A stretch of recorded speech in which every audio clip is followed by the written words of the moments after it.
दुनियाए सदाकत में तेरा नाम से इस्लाम रहेगा।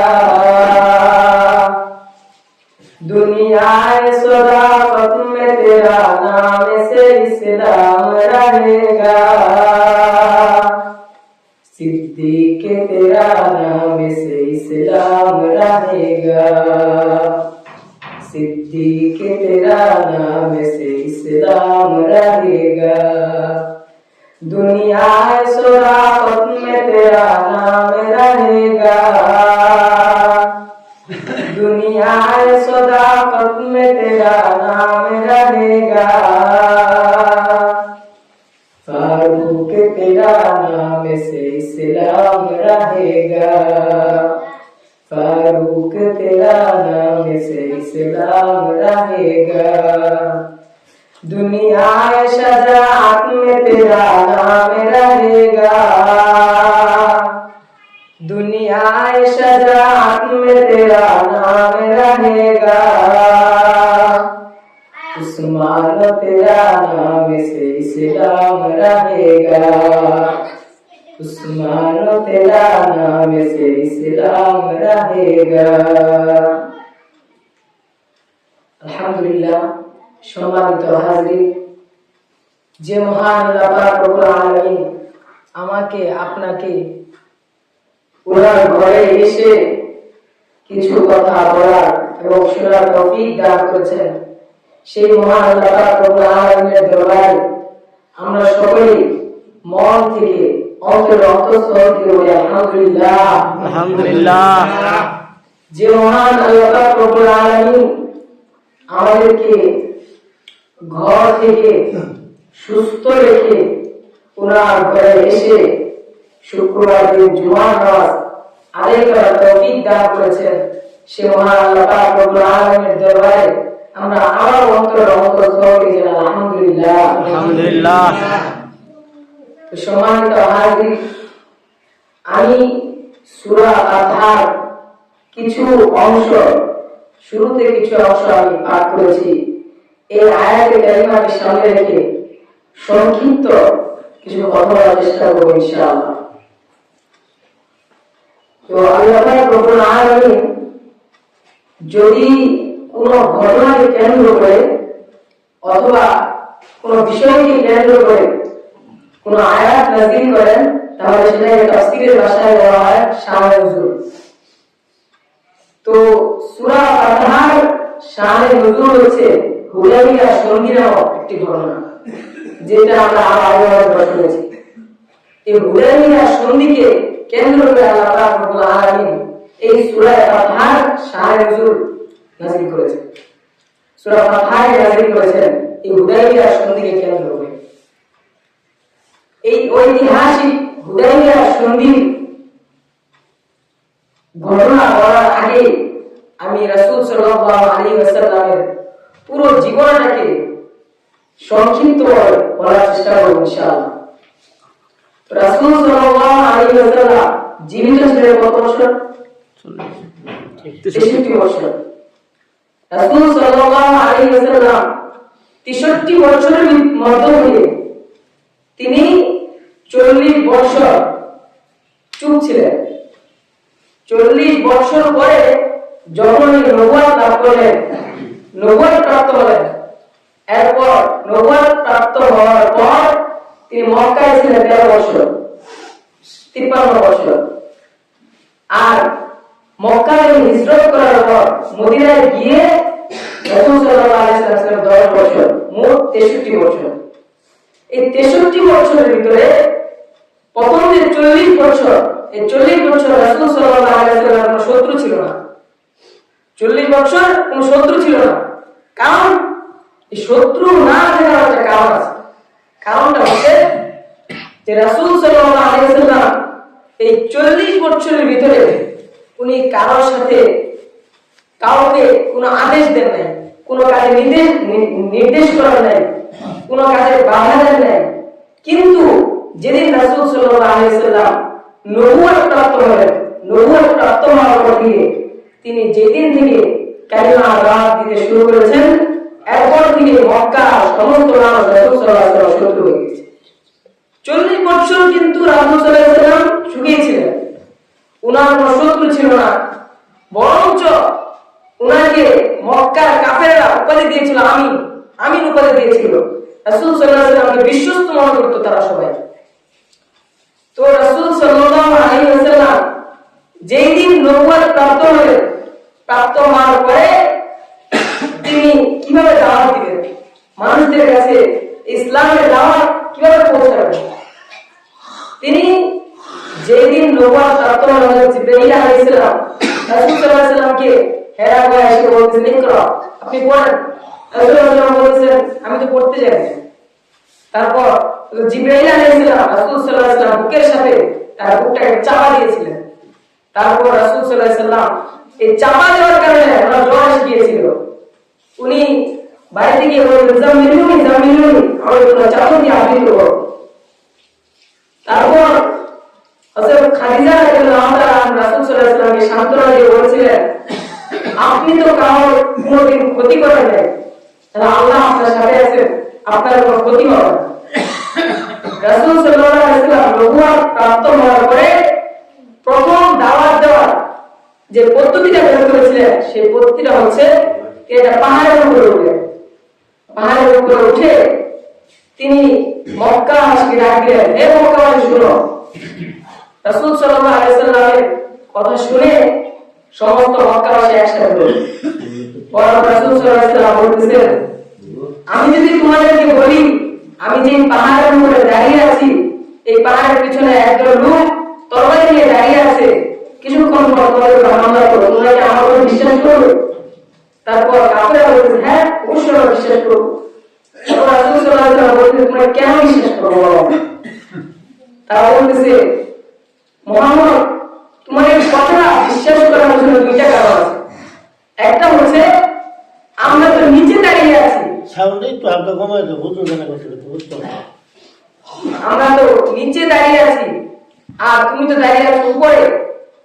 এই জন্য তুমি যদি উপরে দাঁড়িয়ে তোমার পিছনে কোনো কিছু দেখো, তাহলে তুমি দেখতে পাবা সেখানে কোনো সৈন্যবাহিনী আছে কিনা যারা আমাদের উপর আক্রমণ করবে। আর দ্বিতীয় নম্বর কারণ হচ্ছে তোমার সাথে আমরা 40 বছর অনেকদিন 40 বছর চলাফেরা করতেছি, তুমি তো আমাদের সাথে কোনোদিন মিথ্যা কথা বলো না, কোনোদিন বাটপারি করো না, তাহলে তুমি কেন আজকে মিথ্যা কথা বলতে যাবে?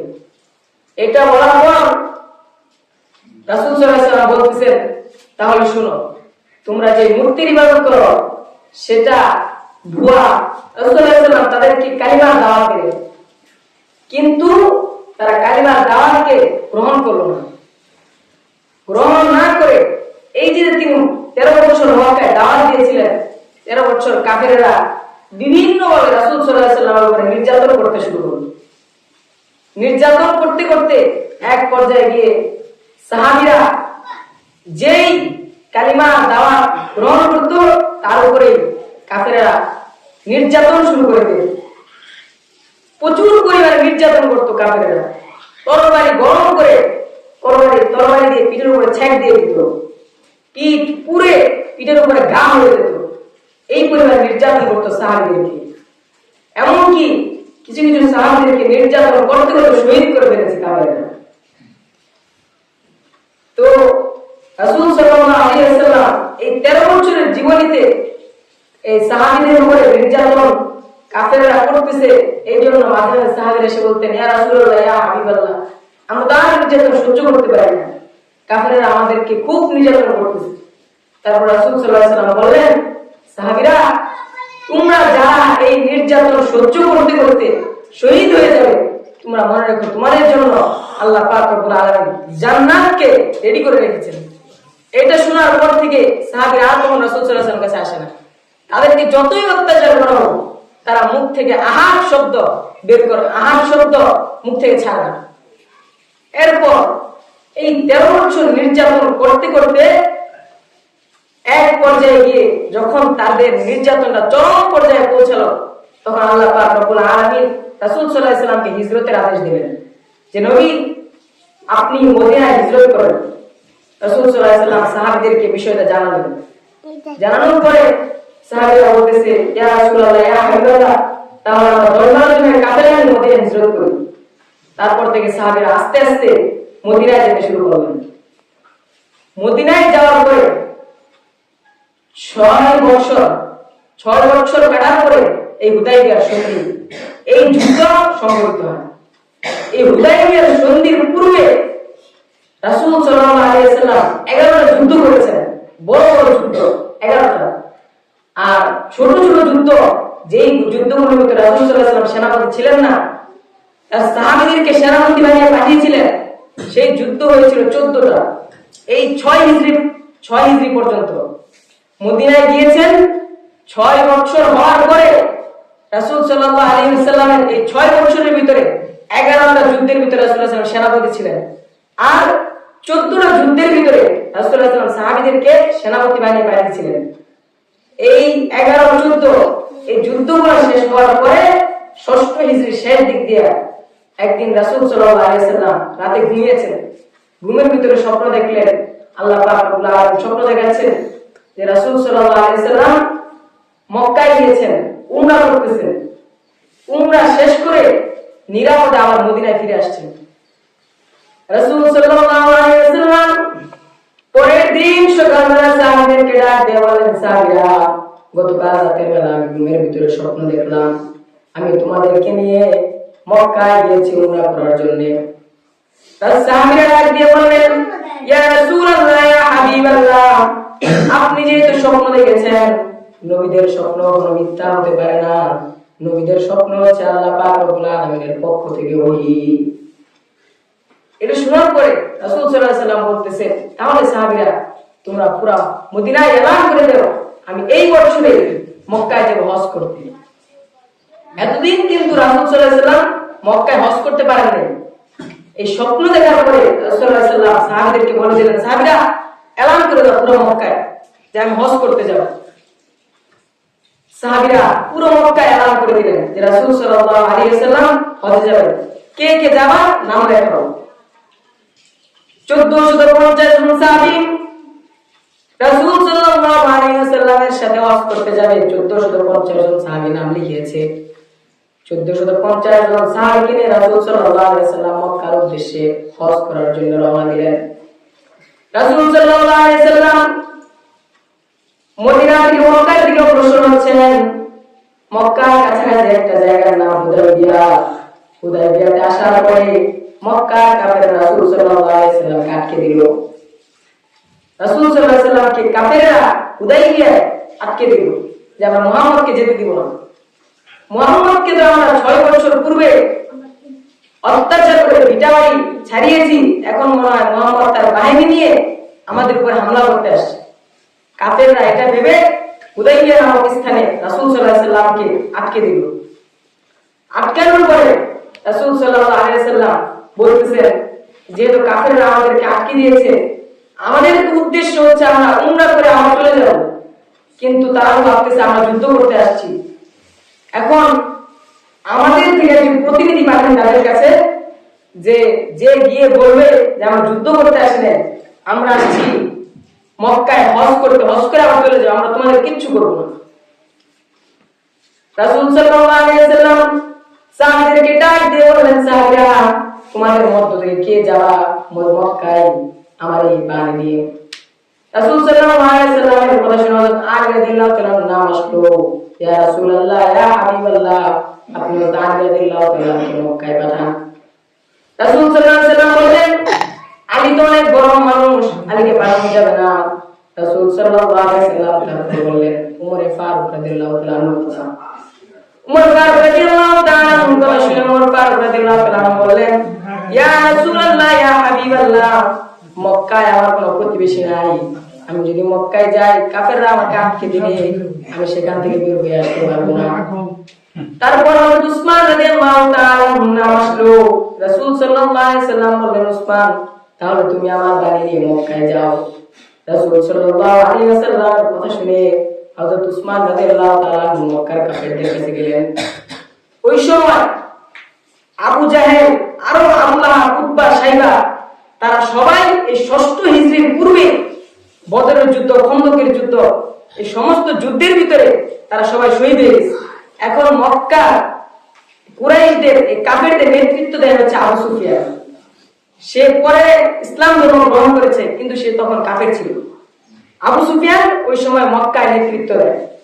আবু সুফিয়ানের বাহিনীর কাছে গিয়ে হযরত উসমান রাদিয়াল্লাহু তাআলা গিয়ে বলতেছেন যে আমরা উমরা করতে আসছি, আমরা তোমাদের কোনো ক্ষতি করব না।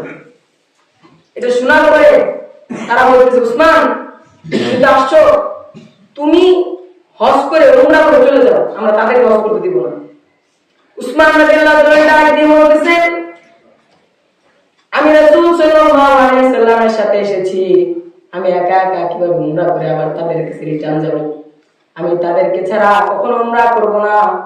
তোমরা যদি পারো তাদেরকে সহ উমরা করাইতে, তাহলে আমি উমরা করব। উসমান রাদিয়াল্লাহু তাআলা মানা করে দিলেন। তারপর তারা উসমান রাদিয়াল্লাহু তাআলার কথা শুনে উসমান রাদিয়াল্লাহু তাআলাকে ধরে রাখলেন। উসমান রাদিয়াল্লাহু তাআলাকে আবার রাসূল সাল্লাল্লাহু আলাইহি ওয়াসাল্লামের কাছে যেতে দেন না। তারা এই খবর ছড়িয়ে দিল যে উসমানকে হত্যা করা হয়েছে। রাসূল সাল্লাল্লাহু আলাইহি ওয়াসাল্লাম তাও তো অপেক্ষা করতেছেন উসমান কোন দিন ফিরে আসবে। 3 দিন হয়ে গেছে, এখনো পর্যন্ত উসমান আমার কাছে ফিরে আসে না। এমন কি কাফেরেরা এই গুজব ছড়িয়ে দিল চারদিকে, আফওয়া ফেল গয়া কে রাসূল সাল্লাল্লাহু আলাইহি ওয়াসাল্লামের কাছে যে উসমান রাদিয়াল্লাহু তাআলা মৃত্যুবরণ করেছেন। রাসূল সাল্লাল্লাহু আলাইহি ওয়াসাল্লাম তখন একটা গাছের নিচে বসেছিলেন, গাছটার নাম হচ্ছে রিদওয়ান। রাসূল সাল্লাল্লাহু আলাইহি ওয়াসাল্লাম সাহাবীদেরকে ডাক দিয়ে বললেন, সাহাবীরা তোমরা কে কে উসমান হত্যার প্রতিশোধ নিতে চাও, আমার হাতের ভিতরে বায়াত হও। এই কথা শোনার পরে সাহাবীরা, সমস্ত সাহাবীরা বলতেছে, ইয়া রাসূলুল্লাহ, উসমানকে যদি তারা হত্যা করে থাকে, তাহলে আমরা আজকে আসছিলাম উমরা করতে, আমরা উমরার কাপড় খুলে ফেলতেছি, আমরা আজকে উমরা করব না, উসমান হত্যার প্রতিশোধ নিব আজকে। রাসূল সাল্লাল্লাহু আলাইহি ওয়াসাল্লাম ডান হাত বাড়িয়ে দিলেন। সমস্ত সাহাবী রাসূল সাল্লাল্লাহু আলাইহি ওয়াসাল্লাম উপরে হাত রাখছে। রাখার পরে একেবারে শেষে গিয়ে রাসূল সাল্লাল্লাহু আলাইহি ওয়াসাল্লাম তার বাম হাত সমস্ত সাহাবীর হাতের উপরে রাখছে। সাহাবীরা চমকে দিলেন, ইয়া রাসূলুল্লাহ, ইয়া হাবিবাল্লাহ, আমরা সবাই তো হাত রাখলাম, আপনি আমাদের সবার হাতের উপরে কেন হাত রাখলেন? রাসূল সাল্লাল্লাহু আলাইহি ওয়াসাল্লাম বললেন, সাহাবীরা এখন পর্যন্ত আমার কাছে কোনো ওহী আসে নাই, উসমানকে কি তারা সত্যি মেরে ফেলেছে নাকি যদি এটা গুজব হয়ে থাকে, তাহলে উসমানও যেন এই বায়াতের ভিতরে শরীক হতে পারে, তাই জন্য আমি আমার বাম হাত সবার উপরে রেখেছি। এই কথা শুনে সাহাবীরা বললেন, তাহলে ইয়া রাসূলুল্লাহ, উসমান আসা পর্যন্ত আমরা অপেক্ষা করি কিছুক্ষণ। হ্যাঁ, সময় হয়ে গেছে, শেষ করে দিই 5 মিনিট। তারপর রাসূল সাল্লাল্লাহু আলাইহি ওয়াসাল্লাম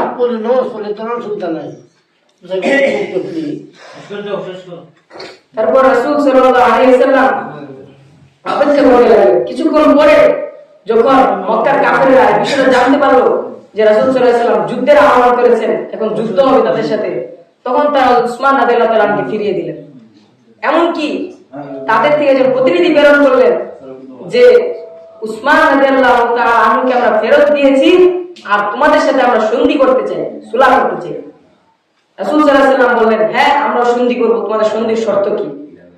তারা একের পর এক শর্ত দিতে শুরু করলো যে 10 বছর মদিনাবাসী আর মক্কাবাসী এই 2 দলের ভিতরে কোনো যুদ্ধ হতে পারবে না, 2 দলের মাঝে লেনদেন হবে, সব প্রকারের লেনদেন চলবে, এবং যদি মদিনা থেকে কোনো সাহাবী মক্কায় আসে তাহলে আমরা তাকে মদিনায় পাঠাবো না, মদিনায় রিটার্ন দেব না। আর যদি আমাদের মক্কা থেকে কোনো মানুষ ইসলাম ধর্ম গ্রহণ করে মদিনায় যায় তাহলে তাকে ফেরত দিতে হবে। আরো অনেকগুলো শর্ত, তারা সবগুলা তাদের পক্ষে ছিল, রাসূল সাল্লাল্লাহু আলাইহি ওয়াসাল্লাম কোনো শর্ত ছিল না। এই শর্ত দেওয়ার পর রাসূল সাল্লাল্লাহু আলাইহি ওয়াসাল্লাম বললেন, হ্যাঁ আমি সব শর্ত মেনে নিয়েছি। তখন তারা বললেন, শর্ত মেনে নিলেই হবে না, এগুলা কাগজে কলমে লিপিবদ্ধ করতে হবে। তারপর রাসূল সাল্লাল্লাহু আলাইহি ওয়াসাল্লাম আলী রাদিয়াল্লাহু আনহু বললেন, আলী তুমি এই সমস্ত শর্তগুলোকে লিপিবদ্ধ করো। আলী রাদিয়াল্লাহু আনহু লিখতে শুরু করলেন যে কুরাইশ সর্দারদের মধ্যে এবং মুহাম্মদ রাসূলুল্লাহ সাল্লাল্লাহু আলাইহি ওয়াসাল্লামের মধ্যে সংগঠিত চুক্তিনামা। এটা লেখার পরে মক্কার যে প্রতিনিধি ছিল সে বলতেছে, কাটো। সে বলে, কি কাটবো?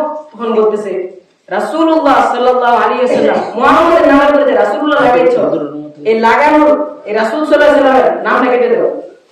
তখন আলী রাদিয়াল্লাহু তাআলা বলতেছে, না আমি কাটতে পারবো না।